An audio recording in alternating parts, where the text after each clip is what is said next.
on then. So good morning, everybody. Welcome to this week's Social Housing Roundtable. My name is Matthew Baird. I started doing these 3 years ago now. I always say 2 years ago because 3 years doesn't feel like it was the pandemic, but it absolutely was. The idea is to bring together anyone and everyone in social housing who wants to have a voice, who doesn't necessarily want to pay to go to all of these conferences, and it's to bring a diverse group together every single week to discuss anything and everything in social housing. So we've done many of them. They're all up on the YouTube channel if anyone's catching the recordings of these. But more importantly, if anyone has an idea of anything they'd like to bring forward, we are looking for guests for the summer, and I'm happy to discuss anything and everything on these. I was introduced to Professor Patrick Vernon, who's with us today via Lara Oyedele, obviously President of the CIH, who said, Matt, you haven't done one on Windrush. Patrick is your man to go to. So it was brilliant to be introduced to Patrick, who is a specialist in many, many things, Windrush just being one of them. And so without further ado, I want to pass over to Patrick to kind of introduce, I guess, what we're going to be talking about today. And more importantly, the relationship between Windrush and social housing itself. So Patrick, I'll pass over to you, and I've made you a co-host. I wasn't sure if you're doing a presentation today or not, but either way, I will pass over to you and your expertise while I'm letting some final people into the room. So thank you for joining us today. Okay, thanks so much for Matt and also Lara as well. I recognise quite a few names in the chat, and so everyone will sort of contribute. So I think I'm going to speak for about 25, 30 minutes, because I think the key thing is then to have a dialogue around that. So I've been involved in Windrush actually I'm a child of Windrush. My parents came to Britain from Jamaica in the 1950s. Luckily, they're still around. My dad's going to be 92 in a few months' time. My mum just turned 89, and they've still got their faculties, which I'm very lucky, and there's still that generation still there. And I've been involved in Windrush on different levels. In relation to the historiography of Windrush, I've done lots of projects with museums and archives in recording the Windrush history and stories. I made a documentary about one particular. It wasn't a classic Windrush person, because he served in the Second World War and he stayed on in Britain, whereas the majority of people arrived in the 50s and 60s and early 70s. So I made a film about Eddie Martin Noble, who served in the Second World War, and I launched my website over 20 odd years ago called Every Generation. I featured lots of people from the generation on the website to record that history and that connection. Then later on, I got involved campaigning for National Windrush Day with a whole range of organisations to recognise history and contribution to Britain as well. And currently, I'm the convener of Windrush 75. I work closely with British Futures, which is a think tank. And for the last year or so, we've been convening meetings, encouraging organisations, supporting organisations to promote their events and activities linked to the 75th anniversary of the Empire Windrush ship docking, as well as trying to influence key institutions to recognise this important aspect of British history, and it is British history as well. And I've been involved heavily in the Windrush scandal, which it's actually the 5th anniversary of the scandal. And just last week, I was with a number of victims of the Windrush scandal, an organisation called Black Equity Organisation, and we presented a petition at number 10, which of 50,000 people signed, plus a letter signed by a whole range of organisations and celebrities, demanding the government to implement all the recommendations of the Lesson Learnt Review. And then later on that day, I was in Brixton in Windrush Square, another aspect of Windrush history, the square itself, where we had a vigil and again, a rally around the injustices still faced by the victims of the scandal. And housing actually has been one of those key areas around the scandal, which I don't think has had that much attention. So hopefully this conversation today will bear that. There is a strong relationship between Windrush and the social housing movement. But before I go into that, obviously you have to look at the history of social housing. I'm actually an ambassador for the Almshounds Association. And almshouses, as you know, were probably the various earliest forms of social housing, going back to the feudal periods, basically linked to churches, and the almshouse movement is still going strong after 7 centuries, believe it or not. They've still got plans to develop new developments. They recognise, and that's why I'm one of the ambassadors, they recognise they have to have a more diversity of residents living in almshouses as well. But I suppose the real story around the link between Windrush and social housing is that history of migration from, even though there's been a black presence in Britain, going back to Roman times, you're really talking about post-war Britain after the Second World War, where we came en masses, really, from Windrush generation. Windrush generation, I see, is not just simply people come from the Caribbean. I also recognise people come from Africa because they're part of history. The Empire Windrush ship could have left West Africa as opposed to the Caribbean, but it's just how history constructs itself. And really, it's really about black migration, black settlement in many ways.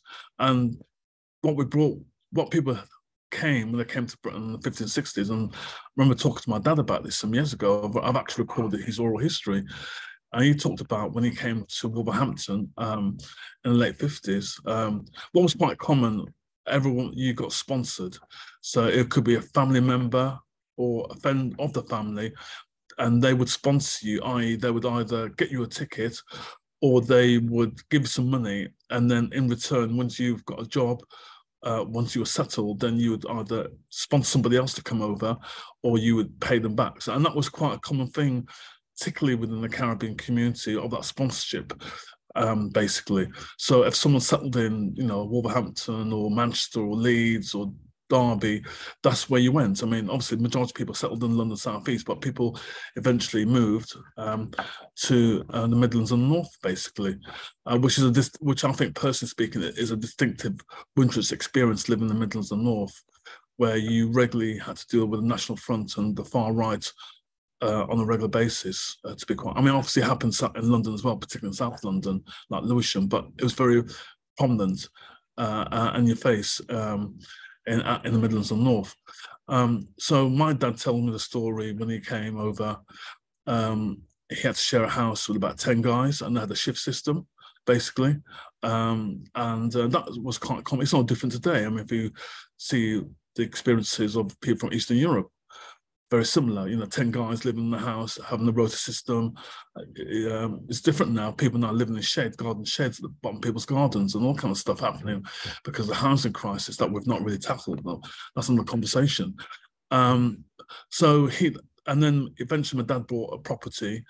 Then he brought my mother over. Then I was actually born in the house where they bought, but actually that property faced compulsory purchase. And this is a quite common thing during the 60s and 70s. Local authorities were buying up land, and a lot of people, because of the colour bar discrimination taking place in Britain, you couldn't get social housing from local authority, because until the 1970s, when the CRE took a number of local authorities to court, most local authorities up and down the country had a sons and daughters policy, which meant that if you were local, i.e. white working class, you were guaranteed social housing. But if you were from a black and minority ethnic community, you weren't allowed to have social housing. And that was an overt discrimination policy that took place until the CRE took a number of local authorities to court to prove that they were racist. And that in many ways opened the floodgates for a lot of black people to become social tenants in local authority properties, basically. But prior to then, if you had a choice, you had to rent in the private sector market, where you had scrupulous landlords like Ratman and other scrupulous dodgy landlords often charging black people and Asian people twice as much rent for terrible housing conditions, or you had to be a homeowner, because that was a choice you had. And so a lot of people did actually, ironically, there were lots of black home ownership in the 60s and 70s, but most of them were in deprived neighbourhoods which faced compulsory purchase orders, and led to redevelopment of housing estates and private estates and all kinds of developments. And a lot of people were forced into the social housing world because of that. And it was during this time of the colour bar discrimination around housing, targeted employment, all aspects of society. And that was further reinforced with immigration policy. That's why we have the women's scandal today, because of successive immigration policies targeting Black and brown people. And ironically, I grew up in Wolverhampton, where Enoch Powell was my local MP. He actually was there when my junior school was open, believe it or not. Still got scars, well, fighting the scars, I should say. And obviously his speech was quite powerful, because even though he was using that speech to progress his political career, which backfired because he wanted to be a leader of the Conservative Party, didn't work out, but his speech has been used as a template for successive immigration policy, regulation, and law. But more importantly, it's create this a reinforced fear factor, the fear factor of Black people, particularly, and brown people in Britain. And that is still there today. That's why we had Brexit, and that's why we have this kind of, I mean, I'm not going to go into what the current government's doing, but it still reverberates today, basically. And one aspect of policy was the overt discrimination of Black people in the labour market and housing. That led to, you know, even though that led to, firstly, the 1965 Race Relations Act, again done by the Windrush generation, you know, like prominent activists. Many of these activists and Windrush pioneers have now passed on, like Dame Jocelyn Bauer, who's one of my role models, and she was part of the campaign against racial discrimination, campaigning for the 65 legislation. Then we had the 1968 Act and 1976 Act. But alongside that, particularly what happened around the social housing movement, yes, there was plans to redevelop lots of homes after the Second World War, but there were lots of slum sites. I remember growing up as a kid, seeing all these, you know, living near a slum site where, you know, I'm not quite sure if there was a bomb there, but these sites were quite common around Britain. You know, basically, you know, derelict sites, bombed out properties in disrepair, rats everywhere. Yeah, it's quite. When we think about it, it was depressing, actually, thinking about it. Those if you're a certain age, obviously. And then you had this massive reprogram of housing, but in the short term, Black people didn't benefit from government policies around social housing. It took 1979. 1981 and 1985, the rights or uprisings, which forced the government to recognise the issues of racial discrimination facing Black people in Britain.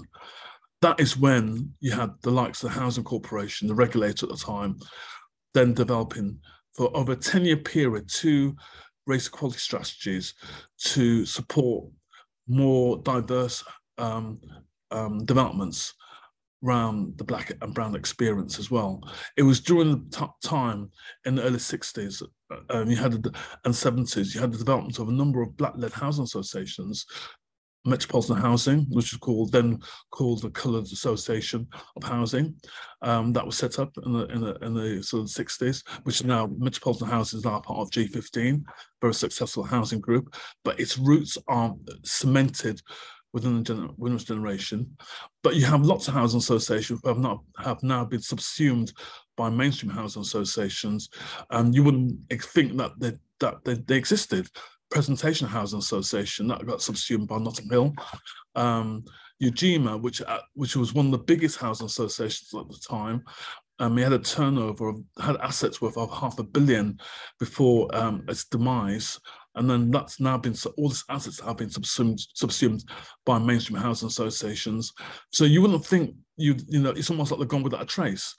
But these housing associations played a critical role in, number one, being a mirror to mainstream housing associations regarding their deficiencies in not having more residents from the community, but more importantly, the issue of representation on boards, which I know Lara, as the current president of CIH, has got a campaign. And the funny thing about, if you look at housing, I mean, I've worked in housing, I've worked for the National Housing Federation, I've sat on boards of housing associations, I've been a councillor in Hackney, where I've sat on various committees to do with housing. And also, my experience, I've mainly worked in the NHS. I currently chair Integrated Care Board in Birmingham, which commissions healthcare for the population of Birmingham and Solihull. And if you look at the professional bodies, I would say housing is the latest professional body to come on stream compared to health, medicine, lawyers, etc., etc.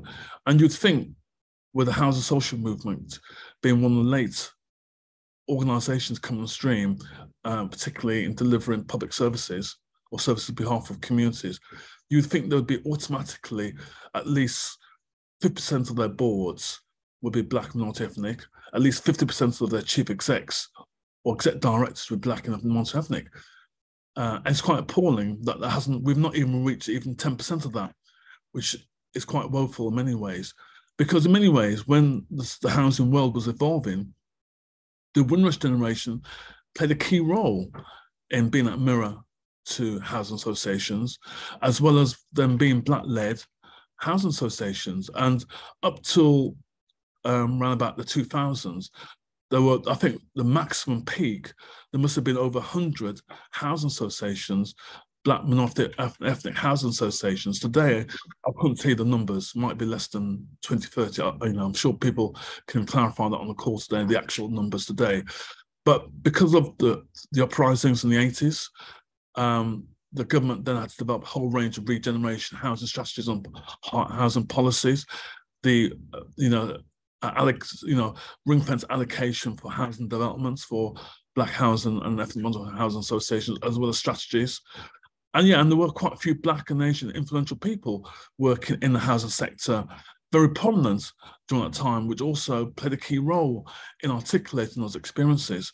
That is part of that history of the Windrush generation in terms of shaping social housing policy, even though it's not been recognised officially in social housing history. We're always given like a footnote. Oh yeah, there were BME housing associations. No, there were. Yes, there were BME housing associations, but they actually influenced how mainstream housing associations were delivering their stock and engaging. And also, what was also important was the other services connected with housing associations. And again, it was Black-led housing associations doing a whole range of projects. No coincidence that because there was a significant overrepresentation of Black people in the mental health system, quite a few of these housing associations were providing a range of mental health projects, support housing project schemes. I can remember the NARD project in Hackney in the 1990s. That's gone. I don't know which housing association taken over them, but the NARD Centre, one of the very first housing projects and organisations that provided supported housing for Black people only in Hackney. There were similar projects in Lambeth. The Vernon project. There were quite a few of these projects and places in Leeds and Birmingham. I'm the patron of ACCI, which is one of the longest Black-running mental health charities, and they actually have a partnership with a number of housing associations around supported housing as well. So this history of not just simply providing housing, but also ancillary services like housing support, employment projects, advice, training, enterprise. These were quite important projects and activities that supported the whole social investments programs of the community. And Black-led housing associations had this vision because they had to. They saw what was experiencing in the community around mental health, stop and search, discrimination in the marketplace, lack of opportunities around entrepreneurship. And these housing associations have created a template for the G15 group, to be quite honest, who are doing this stuff right now, basically under social investment programs. So this has to be acknowledged as part of this history and contribution, especially as we approach the 75th anniversary of Windrush as well. The other thing, just to add to that, regarding the links between Windrush and housing, is also about leadership, and which I touched on before. I've been very lucky. I've worked with a whole range of Black leaders working in the housing sector for a number of years, because of different roles I've had, and also recognising the link between health and housing, which I do a lot of work on, which I think is quite important, that relationship. And actually, again, the work of Black-led housing associations have recognised this link between health and housing, especially around, like ASRA, which is the Southeast Asian Housing Association. They did some fantastic work back in the day around the whole stuff around dementia care and stuff like that. I don't know, again, they've been subsumed. I don't know who runs them now. But, again, you've got Nehemiah Housing Association, run by my good friend Llewellyn Graham. They've been doing work around this for a number of years. They never get recognised. That recognition is always there. It's always seen as the mainstream doing all this great work with actually, hold on, we've been doing this stuff as well. So there's a lot I want to say on this, but I think, Matt, let's have a conversation. I think the key things I want to take away for everyone today. No, thank you very, very much. And there's been some interesting points in the chat already. We just mentioned that Cush Housing in Hackney was also once set up for Afro-Caribbean people and their descendants, but that merged with Places for People. Lara pointed out that BME National now has about 30 members, which is great to hear. And actually, Pamela, who's with us today, works for Nehemiah, who obviously you've just mentioned there. Yeah. A BME Housing Association based in the West Midlands. I previously worked for them a number of years ago, supported them with their recruitment, and they've been going for 30 years. And as you say, I think by the sounds of it, Patrick, and I don't want to put words in your mouth at all, but there's a lot of frustration, I imagine, with people going, and I know I've had this conversation with Lara and others before, saying, oh, well, we need to do X, Y, Z. And it's like, well, we've done it all before. Like, we've had these conversations for years. No, absolutely. And that's the sad thing about it. It's almost like we're reinventing the wheels. And it's a deeper issue because it recognises that when there's Black talent and we've got ideas, we're not taken seriously. It has to go to a mainstream organisation to be seen to have the ideas. But, there's lots of innovators who've done stuff for many, many decades. Some of them have passed on, like the late John Oke, who founded the Oduduwa Housing Association. Again, hear the vision of, supporting the West African community around their housing needs. People haven't sat on their laurels waiting for the government to be done to them, or waiting for local authorities or other organisations or philanthropists and funders. People have had to put stuff in their own hand because of the history of discrimination, which is still ongoing, by the way. Hasn't changed that fundamental. I mean, if you talk about the Windrush scandal, one of the consequences of the Windrush scandal is when people couldn't prove that they were not illegal immigrants, some people lost their homes. A lot of housing associations and a lot of local authorities implemented the hostile environment policy, which has had a negative impact on those people who have been affected by the Windrush scandal. My call to those organisations, work with Black Equity Organisation, the Windrush groups, be part of the campaign to get rid of the hostile environment policy, because it's still having a negative impact on not just on Black communities, but all communities. Absolutely fantastic. And I can see that Claude has put there in the chat, FBHO was a great platform for implementing and promoting change of housing as well. Oh, definitely. I mean, I have to big up the director for many years. I don't know if he's still around, but he was a key champion. And I used to go to their conferences. I used to work for Mine, by the way, at the time. But because a lot of mine associations had a lot of housing support schemes. So I used to go to their conferences around, and it was a great opportunity for networking, for people to learn from each other. We don't really have that kind of connection like that. I'm talking about 20 or 25 years now. It's just pity that there was a renaissance in Black housing. There was a period where people thought we could change things, but it's gone. Maybe we can bring it back again. What do you think, Lara? It'd be amazing to hear, and I know Lara will absolutely back you on this. I know she's not feeling particularly well today, as I'm sure she'd be on the conversation. If anybody would like to come in at any time, please use the reactions tab, raise hand, and I'll bring you in. I'd love to hear from as many people coming in today as possible, and evidently this is very much a roundtable, and all voices are very, very welcome. I mean, I do a lot of recruitment in the executive space, and trying to sometimes just the amount of agencies and things like that who say that you can't get a diverse panel and all this kind of stuff, it's just ridiculous. There's a huge amount of talent out there. I think Lara and I ran a roundtable a year, maybe 2 years ago now, on whether or not there's a glass ceiling in housing, and there's a lot of pieces that go into it, but the way that we treat our communities is a huge piece of that, and the othering that goes with it. Pamela, thank you for raising your hand. There's a few points in the chat, but I'm going to come to you first. It's nice to see you again. It's been a while. I'm still here. Sadly, I can relate to everything Patrick said, because I was around as well, Patrick. So I think the thing for me is that I've worked at the MI for quite a few years now, but I've also worked for the other housing associations like Midland Heart and all those, and I won't compare or put anybody on the spot today, but I think for me, because I've seen a lot of smaller housing associations fall by the wayside and have been taken over by the bigger ones. Some with good intentions, and many without. And that's the sad thing. I could list a few that have gone over the years. I think the thing for me is, I know we're talking about the Windrush today, and I'm not going to take away from that. There's just a lot of pressure for smaller housing associations at the moment, with everything to do with, I mean, housing is on the key agenda from the government in terms of the regular attacks, I believe, on all housing associations with damp and everything. And there's all these hurdles that you have to jump through.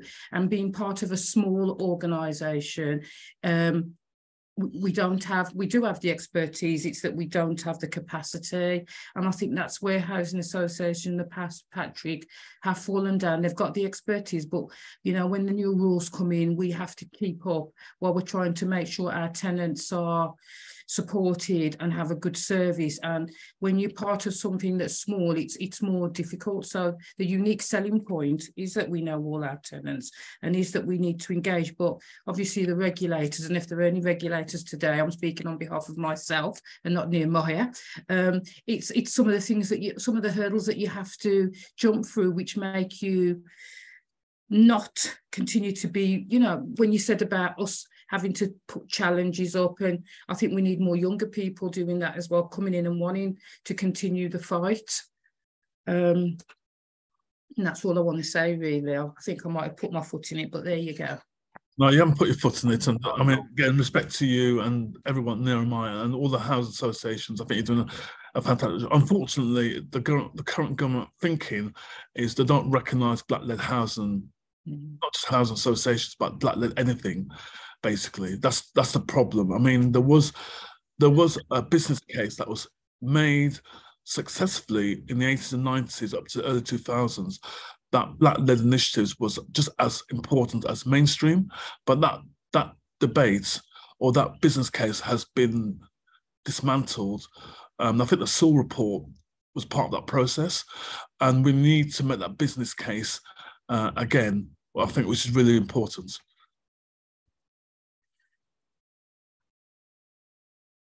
Sorry, I couldn't unmute there. It got stuck. No, but I think anything when we're talking about these kind of things, and I know that it's been a couple of years probably since Inside Housing last published on this, but I remember reading I discovered about the history of Metropolitan Thames Valley through Inside Housing's report 2 years ago. And as you say, there's actually been a big flip there, of a nightmare of kind of going, well, why aren't black housing associations and black-led housing associations or executives treated the same? And I've mentioned this before, when you go up to the CIH conference every year, it's wild, because it's just white. And I'm constantly going on about how there is so much talent of multi ethnicities in there, but you walk in and it is a very, very white place to be. But before I get on my own soapbox, Claude, I'm going to bring you in. It's really nice to have you with us today. Apologies if I've pronounced your name wrong there. Okay. Thanks for that. I'm from Leeds, West Yorkshire. And I think a lot of what Patrick has said, 200 miles up the motorway, resonates with us, you know, right through the country. It's not just London, Wolverhampton, Birmingham, Leicester, Manchester, Nottingham, Bristol, you know, all the way, you know, half the way up the country, where black housing associations were involved in changing the landscape of going into postally discriminated areas in the country and changing housing and led on social housing. And Patrick's right, there is nothing in history that gives us that credit. The FBHO, the Federation of Black Housing Associations, when it existed, you know, was a fantastic platform for sharing good practice, engaging, looking at issues.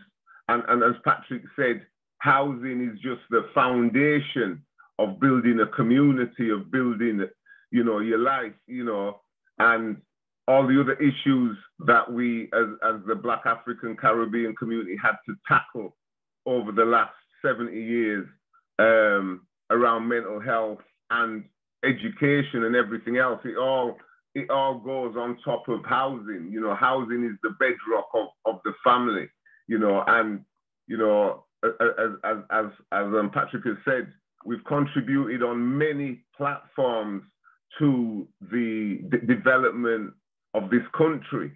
And, you know, the recognition, and like you said, you know, you're still walking into conferences in 2023 where there's no recognition of contribution. You're still walking into, you know, we're still walking into conferences and feeling lonely, you know, as though, you know, where's the other brothers and sisters? What has gone on? What's happened within the system? You know, and I have everything to back Patrick on Windrush and the marker that's being put down with Windrush. And I take Patrick's point that there's another opportunity here. Again, I mean, me, myself, just to show you where I'm coming from, I was one of the community-led self-build projects where Black people got together and built their own houses right here in the UK, you know, in Leeds, you know, even on self-build and self-build projects, Black people have been left behind, but yet still in London, Lewisham, Birmingham, Bristol, Leeds, you know, we were talking about self-build cooperatives, how the community can contribute to helping solve this housing issue that the UK has. And it's a pity that, it's a pity and it's a good thing that we still have the BME network, Black Housing Network, that has got over 30 members. And so there's still an opportunity to benefit on the experience that Patrick talks about. And I'll stop there. Thank you for there's never a need to stop, and thank you very much for raising that. It's amazing to hear. And as you say, I mean, I've talked to people about this before. People go about diversity, inclusion, and everything else, and they think of London, and then kind of everywhere else as almost one place rather than everywhere being individual. So it's amazing to hear about the work you're doing up in Yorkshire. Quick question for Patrick that came in before I go to Alison. Patrick, is there anything that the social housing sector or the housing sector in general is doing to commemorate Windrush 75? I just want to acknowledge Claude and all the work he's doing in Leeds, so respect to you, Claude. Yeah, I mean, I'm not quite sure what the sector's doing as a whole, but I know there are individual housing associations are doing their bits. So I know, for example, Metropolitan, they've got plans, Crisis have got plans as well, but I don't know in terms of the sector. And I think that's a question. What is the sector doing? So in terms of CIH, it's really weird that Housing Federation, other bodies connected with housing, I think it's a sectoral response. I mean, for example, there's a whole, I mean, like Windrush 75, we are working with we've got about 300 organisations on our database. We have about 110 on average our meetings that we have every couple of months to just touch base. I mean, even the Royal Mint and the Royal Mail doing something around Windrush 75, and there'll be commemorative coins and stamps. Wouldn't that be something fantastic for the housing sector to do something recognising, you know, black and brown people who have made a difference to housing in the last 75 years, like a roll call, something that is done by CIH, National Housing Federation, Inside Housing, or whatever. You know, or you know, it'd be fantastic to give that proper recognition, because otherwise it gives the impression that Windrush, there's no link between Windrush and housing, apart from there's lots of black residents suffering from damp and dying of damp. It's mean. A million Or percent. the, I think that's the yeah. thing. Like the fact that we're talking about it and the sector itself hasn't already got a plan is a concern, because every other massive thing that comes up, there's always oh yeah, what are we doing to celebrate X, Y, Z? Yeah, I mean, even the NHS. So many places will talk about Black History Month and what they do for those, but then this comes up and you hear nothing. Yeah, I mean, even the NHS, because it's also 75th anniversary of the NHS, but they are actually doing lots of joint activities around NHS and Windrush, because without contribution to NHS, I mean, it wouldn't be the same, and that is just the same for housing. So the housing sector needs to raise its game and be part of this program, be part of this. And this is the whole year, by the way. It's not just 22nd of June when the ship docked. It's a whole year of commemoration and events and activities that the sector should be doing and making a commitment, which is really about race equality. What are you doing around race equality, housing sector today, please? Answer that. I really, really value that. There's a few points in the chat, and then I'm going to go to Alison. What I said before, Black community created Black housing associations led the housing movement into post-lead discrimination areas, change housing policy in the UK. Sawyer, I believe it's about joining the dots with the sectors highlighting the inequalities. As a collective and collaboration, it's time to share stories and voices all on the ground, like Patrick and many others like yourself. David had said one thing that smaller housing associations can bring are strong communities. I've worked with a number of landlords that have a history of building strong communities. And if I'm honest, the landlords with a strong cultural, Black, Asian, Jewish, etc., are among the best. I was trying to get more Black and brown and younger staff to come to the big conferences. And that's a challenge in itself, because it's a kind of, well, am I welcome and everything that goes with it. And Judith Radcliffe, have the issues raised highlighted by the Open Rights Group and the 3 million case, and being unable to get data corrected or unable to access copies of the data held about them, affected or impacted residents? I don't know if you've heard anything about the Open Rights Group and the 3 million case, Patrick? You mean the 3 million in terms of the whole stuff around EU settlements? Yeah, being unable to get data corrected or unable to access copies of data held about them. How has it affected and impacted residents? Obviously, with a correlation, I guess, to Windrush and everything that's went on there. Well, during the height of the Windrush scandal, I was invited to a number of events. And one of the events I got invited to was organised by the 3 million campaign. Because remember, it was at a time around the Brexit negotiations, and the 3 million campaign of the European people who are based in the UK of European heritage, who have the right to be here in the UK, they saw what happened to the Windrush community, how they were treated, and actually some of them have been in Britain just as long as the Windrush generation, because, if you look at the Italians and Poles that came after the Second World War, they've been just as long as the Windrush generation. And ironically, quite a few Italians and Poles have actually applied on the Windrush task force to regularise their status, believe it or not. Yes, they have. You talk to any immigration lawyer, that's what they've done. So the 3 million remember, the government was forced by the campaign and they were challenged by the EU to say, well, you need to give proper status to those 3 million, and they have to a certain extent, because that was the pressure of the European Union, which had a big impact. But one of the impacts of that is that the Home Office spent loads of money promoting the EU scheme, encouraging people to be registered free of charge to register, to get the biometric cards and and applying for and fast track the citizen status. Whereas they came to the Windrush generation, they had to go for a Windrush task force, still to prove they were British. And if you had a criminal record, then you would get rejected. And then the compensation scheme, which is meant to support that, has failed. So even on that level, there is still a clear racial bias and discrimination against Black people. I think for so many people like myself and others who maybe know bits but don't know all of it, sessions like this are so empowering, because we have to learn, and it's so important. And this is why, I mean, a couple of weeks ago, one of our roundtables was on recruiting people with lived experience of whatever sector you're particularly within social housing. And this is why, because I will never know that story, because unless I speak to someone like yourself or whatever else, it's never, although it has impacted me directly, I'm never going to know it impacts me directly. And I think that's the thing about white privilege that we have to ascertain. and what people like myself have to kind of go, right, teach me what is going on, what don't I know? And so thank you very much for highlighting all of that, Patrick. Alison, please do come in. It's great to have you with us. Hi, yeah, just got a couple of responses and a point to make.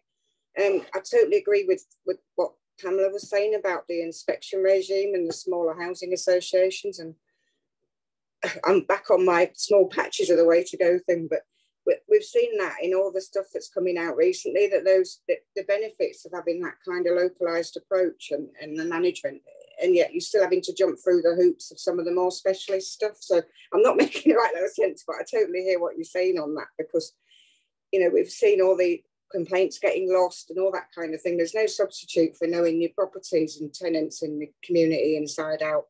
And listening to Claude, I worked at Leeds Fed in the 90s, and I just think some of the stuff's gone backwards since then.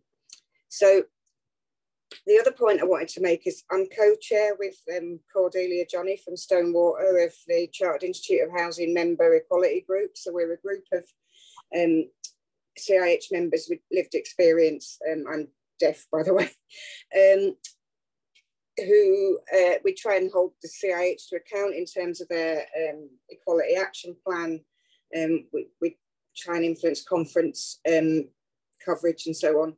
But one of the things we've been bringing up a lot lately is you might be aware that the Ocean Media are no longer running the central conference from next year. Well, this year it's still the same, but next year it won't be. And we're trying to influence some of that around making whatever the CIH replace that with, you know, more diverse and accountable, both in terms of protected characteristics, and also lots of people can't access things because of overnight stays and just being a bit. So that's all very much, I don't want to put Laura on the spot, but, and also I think the Windrush 75 stuff, I've got a chairs meeting for that group in about half an hour. So we'll talk about that. And obviously Laura would welcome your support on any of those. Would like to take something forward. Knowing Laura, she'll have no issue being put on the spot like that, and we'll know that after before this, because that's I just don't want to have to speak because I know she's not very well. Just wave, Laura. But Patrick, I imagine that anything that can be done right now is absolutely key. Is there anything? Obviously, you've just put in the chat there, windrush75.org. I do implore everybody to go and check out that website and to do more of a deep dive and really understand the stuff that you don't know, because I certainly didn't, and I'm learning all the time. And I think that's the key thing with all of this. Yeah, I mean, go on, Patrick. Yes, please go on. Yeah. I've put in the link so anyone can join Windrush 75. We've got our next meeting. It's all online, by the way. Our next meeting will be May as well. So please join, register, share what you're doing. And we've got lots of us. You know, again, working with British Futures and individual organisations and individuals, we've actually put this on the map. Otherwise, if we didn't do this, the only thing that you know about Windrush 75 would be King Charles commissioning some portraits of Caribbean elders, and that would be it. You know what I mean? So it's a bit more than just that. Absolutely is. I mean, where we're going into kind of the last 15 minutes or so, is there anything that you feel that, obviously there's a bit of a call to arms there, and you've got Windrush 75, and we talked briefly about it before. But with the change in, for example, the CIH conference, and with other changes coming forward this year, what would you like to see, Patrick, or what would you like to kind of see from a collective voice be the real outcome of Windrush 75 this year? Is there anything that kind of either the business itself or the thought process is like, actually, you know what, if we could do this collaboratively, that would be a huge win this year? I mean, it'd be fantastic for CIH and NatFed and other bodies to actually come together and make some kind of joint statement and commitment, acknowledging the contribution of the Windrush generation to the social housing sector. Secondly, recognising there are still racial disparities which prevent Black and minority people to develop their careers at senior level in housing associations. I know there've been action plans and pledge and stuff that are done in the past, but also recognising that, you know, if it wasn't for Black tenants, you wouldn't get paid. Let's face it. You get money and obviously you're providing a service to residents and tenants on, but without those black residents and tenants, especially the G15, especially in London of all places, where I'm sure some of the big, larger house associations have probably got about 50% plus residents who are black, that's not reflected in their work. That has to change. There has to be some kind of, and also that applies to Midlands as well to a certain extent. And I think, and finally, those housing associations which have roots in the Windrush generation or have taken over housing associations with roots in the Windrush community, they should do some kind of historiography or record and document that to let people know that where they came from, where the assets came from. So, for example, so for Ujima, they were the biggest housing association before their demise nearly 20 years ago. Their assets were worth about £500 million. That should have been saved. That should have been earmarked for the community. Has the equivalent of that £500 million been used to benefit the black community of that housing provider that now has taken over that asset?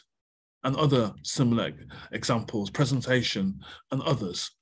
They need to demonstrate transparently how they use those assets for the benefit of the community.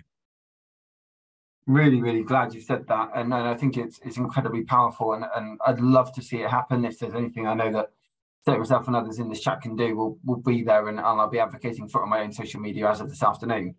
I think there's another point there as well, which is really interesting, because you mentioned about the G15, you mentioned about some of the very large housing associations who have merged. You mentioned ASRA earlier, which have now merged with Paragon. And when you look at some of the kind of leadership of some of these housing associations, they're bringing in people with no social housing experience, who have got from a financial background, who tend to be white male, who are coming in to run these businesses and have no acknowledgement of the history. So I'd like to see it go further than and I know it can't be changed immediately, but I know one of Lara's big campaigns is obviously working on the board level. If you are a board which is, at your core of your business at some point has been affected by the Windrush scandal, or you were, a massive business within that place, then you need to make sure your board is representative of those affected by, by Windrush and everything that went on with it, because that is the core identity of your business. And that can't just be removed for the sake of becoming a more private landlord in a social housing space. But maybe I'm being a bit idealistic, but to me it's a complete no-brainer. Diversity is everything, and as you say, we're working with massively diverse communities, so why aren't they represented properly? There's a couple of questions come up in the chat from Andrew Jones. What can I do within my organisation to create and promote real change, but also to support colleagues and tenants going forward? Any thoughts on that one, Patrick? Well, that's a big question, isn't it? especially after bank holiday as well, isn't it? It's a big question because it depends where you're at as an organisation, what your aspirations are, what is your drive and commitment. I mean, so short, that in a nutshell. I think there's a thing there, at least being able to kind of go to your management or go to your director and say, what are we doing about Windrush 75 would be a start. I think if everybody on this call and everybody who watched back on the video and the hundreds of people who get my mailing list and the rest of it turn around and, the question is, what are you doing about Windrush 75? If people are going, well, we didn't know there was anything to do, as you say, you've got windrush75.org, you've got the website. If everyone just went and had a chat with directors, with the board, whichever said, what are we going to do? As you say, it gets more eyes on the topic and gets people actually talking about the impact I feel Windrush has had on the sector itself. Maybe that's, again, just my thinking, but, David has put in the chat there, is there an opportunity for the CIH to educate all about the issues raised in this call and in general? And Patrick, I'm sure that's something you'd like to be involved in. Yeah, well, I'm sure, Matt, you'll be kind of promoting this on your social platforms, and everyone is, and I'm sure the president's Lara's probably got some ideas anyway. But I think it's not just CIH; it's actually it's all the parts of the sector. That includes the regulator, National Housing Federation, and other trade bodies and other professional bodies linked to the housing sector, to be quite honest. This is really important, not just saying it's everyone. You've all got a part to play in this to educate. The education is is around the historiography of the Windrush generation and its contribution, as well as other migrant communities and their contribution. But more importantly, because you've based your model, your resources on this history, the labour, you know, how are you going to look at issues around race equality and race equity in your argument? That's the conversation. When my dad came here in 1958, he was sharing a house in short life property in Wolverhampton, which, you know, how much has that changed fundamentally from that time that he arrived? You know, even, you know, we're still, you know, I think a lot of housing providers, if you want my honest opinion, have taken the eye off the ball around social investment. You know, if you look at the salaries of chief executives, I'm not trying to say they don't deserve it, but if you look at their salaries in relation to the number of complaints that they receive around disrepair and other issues, then you start to question what's your real motivation. There's a huge discussion, I think, going on around salaries. It comes in line with obviously the qualifications mandate that's been brought out by government and things along those lines, because there are some astronomical salaries. Yeah, there are people running housing associations being paid more than the Prime Minister. And at some point, you kind of got to ask the question, well, how do you justify your salary? And some people feel they can, and others, it's an interesting debate to have. And yes, the sector needs to keep competitive in order to recruit the best talent. But my argument to that always is, well, some of the best talent is sat there in your housing providers already wanting that next step up and not being given the chance to. And I think that's where often the disparity when it comes to diversity and inclusion comes in, because as you've mentioned before, and I know Lara's got Black on board, and I know there are other businesses out there that are massively saying, right, there's a huge community of incredible talent in the BME community ready to step up and take those chances, but we're still recruiting white people from outside the sector to come in and take those roles. And I imagine us be, when we talk about Windrush and the impact that, you know, the BME communities had on social housing, it must just be, I'd say pulling hair, Patrick, but you've got about as much as I have, my friend. Yeah, I know. Yes. Yeah. I was in America last year. I was invited by the US government. I was there for about nearly a month, and we're looking at the legacy of civil rights movement and the impact of Black Lives Matter. And we were in went to visit different parts of America, but was in Washington and Chicago, where I met with a number of Black housing professionals, and they were telling me about, okay, America, it's difficult to compare America with here. Their housing crisis is really bad, really is. You got people living under the freeway. I mean, it's not as bad. We do have homelessness, it's a big issue. But you go under a freeway, any major city in America, you got hundreds of thousands, you got thousands of African Americans, sometimes families, in tents living under the freeway. You know what I mean? It's a big issue out there around housing. But equally, they've got a number of successful Black professionals who are running serious multi-million housing initiatives. And I look around, I come back to the UK and I say, well, who's that? I mean, apart from Geeta, of Asian woman who's fantastic doing what she's doing at Metropolitan, I can't think of any Black person running a G15 or a major housing provider. Basically, there are some who are directors of housing in local authorities, which still may have some of the housing stock intact. But I can't think of anyone, unless someone could correct me. But I can't think of anyone. I mean, this equally applies to NHS, where I know more about as well, because I chair an NHS board.